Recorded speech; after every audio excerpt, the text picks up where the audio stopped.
नारायण, अनंत वर्षों पश्चात मैं अपने आप का ये वास्तविक रूप देख पा रहा हूं और इसे देखकर मुझे अत्यंत हर्ष भी हो रहा है नारायण। परंतु मैं ये समझ चुका हूं कि ये शरीर ही नहीं, मेरा ज्ञान ही मेरी सच्ची और वास्तविक सुंदरता है नारायण। सत्य वचन ऋषिवर। और आपके इसी महान ज्ञान का मान रखते हुए आज मैं घोषणा करता हूं, आपका और राजा जनक का संवाद अष्टवक्र गीता के नाम से संसार में प्रसिद्ध होगा।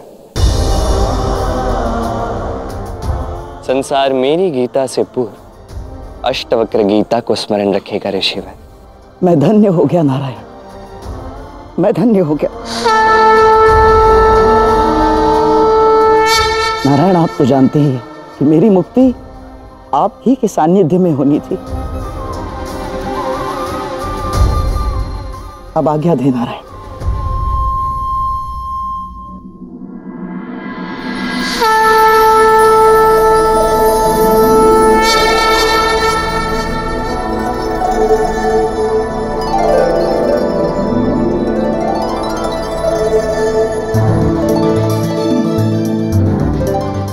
संसार स्मरण रखे, जो ज्ञानी है उसे नारायण भी नमन करते हैं।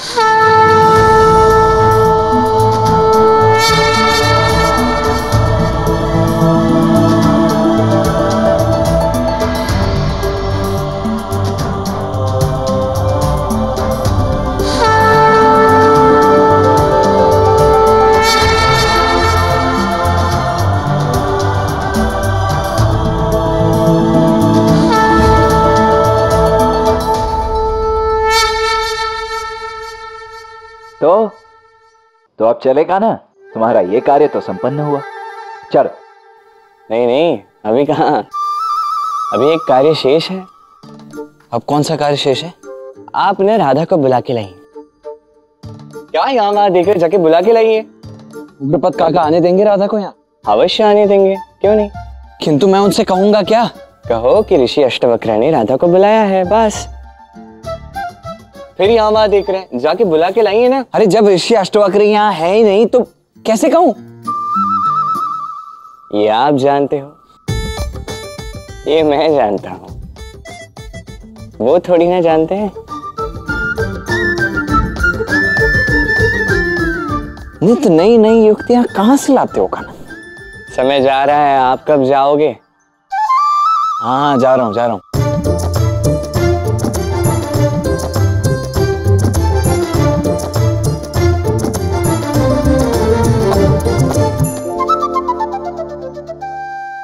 राधा, वो ऋषि अष्टवक्र ने तुम्हें बुलाया है।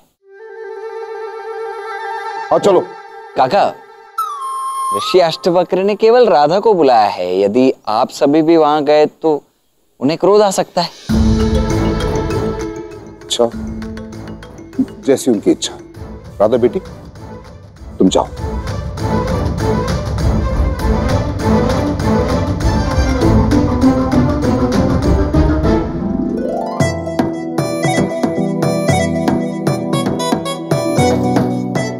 कृष्ण, ऋषि अष्टवक्र कहाँ पे है? वो तो मुक्त हो गए। मुक्त हो गए? अर्थात जिस कार्य के लिए यहाँ पे आए थे वो कार्य हो गया, तो कार्य मुक्त होने के पश्चात चले गए। तो फिर तुमने दाऊ से झूठ क्यों बुलवाया? क्यों उनसे कहलवाया कि ऋषि अष्टवक्र यहाँ मेरी प्रतीक्षा कर रहे हैं, मुझे बुलाया है? बताओ।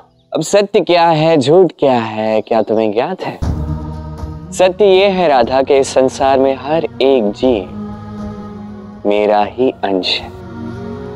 अब इसमें ऋषि अष्टवक्र भी आ गए, तो देखा जाए तो ऋषि अष्टवक्र यही है और यहाँ है भी नहीं। समझी? कितने जटिल उत्तर देते हो तुम। ये प्रश्न और उत्तर जो है इनकी बात छोड़ दो और मुझे बताओ, क्या तुम्हें कहानी सुननी है या नहीं? तुम्हें नहीं पता, तुम्हें आगे कहानी सुनाने के लिए मुझे कौन सी युक्तियां कहाँ लगानी पड़ती हैं, तो बताओ सुननी है या नहीं? हाँ, अवश्य सुनिए, सुनाओ।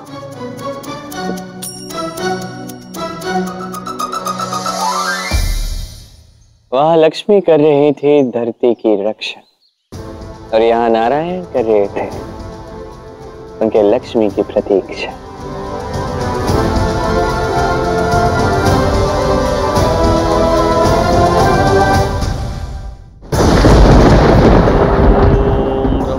अनेक युगों से हिरण्याक्ष कठोर तप करता रहा और ब्रह्मदेव को ना चाहते हुए भी प्रकट होना पड़ा।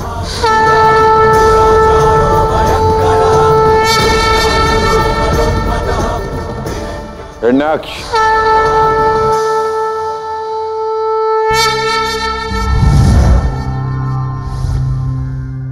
बोलो तुम्हें क्या वर चाहिए? अमृतत्व के अतिरिक्त कोई भी वर मांग लो। ठीक है ब्रह्मदेव, मैं आपसे केवल एक ही वर मांगूंगा, किंतु इस वर के लिए मुझे बहुत अधिक समय चाहिए होगा। मैं चाहता हूं कि मुझे ना कोई मनुष्य मार पाए और ना ही देव, ना सिंह, ना हिरण, ना अश्व। हिरण्याक्ष को वर मांगने में अनंत काल लग गए। उसने ब्रह्मांड के एक एक प्राणी का नाम लेकर उससे ना मरने का वर लिया। अंत में जब उसे लगा कि उसने ब्रह्मांड के प्रत्येक प्राणी का, हर योनि का नाम ले लिया है, तब वो रुका। मैं चाहता हूं कि इनमें से कोई भी प्राणी मेरा वध न कर पाए। तथास्तु। हिरण्याक्ष ने हर प्राणी का नाम लिया, केवल वराह का नाम लेना भूल गया। इस वर से हिरण्याक्ष ब्रह्मांड का सबसे शक्तिशाली असुर बन गया था, जिसे कोई भी नहीं मार सकता था। मैं हिरण्याक्ष अमर हूं, अमर। ब्रह्मदेव से वर प्राप्त करने के पश्चात सबसे पहले वो अपना प्रतिकार लेने पहुंचा भूदेवी के पास।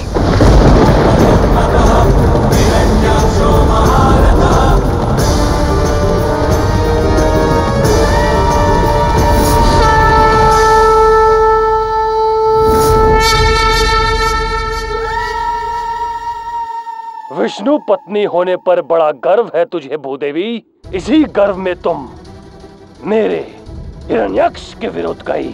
अब मैं तुम्हें रसातल की गहराइयों में झोंक दूंगा, गर्भों तक में डाल दूंगा तुम्हें।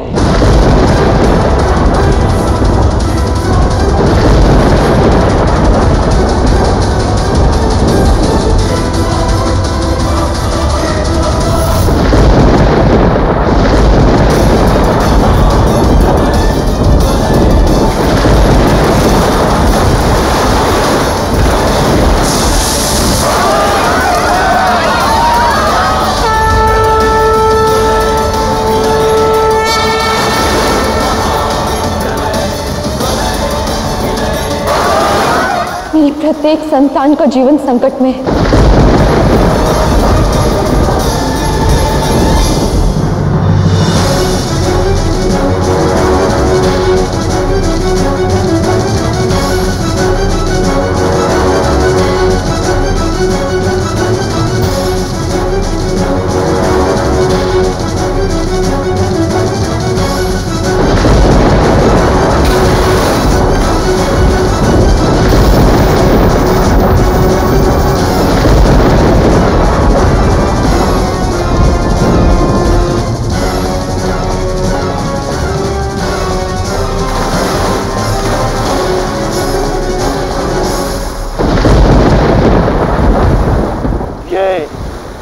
मेरा प्रतिकार है।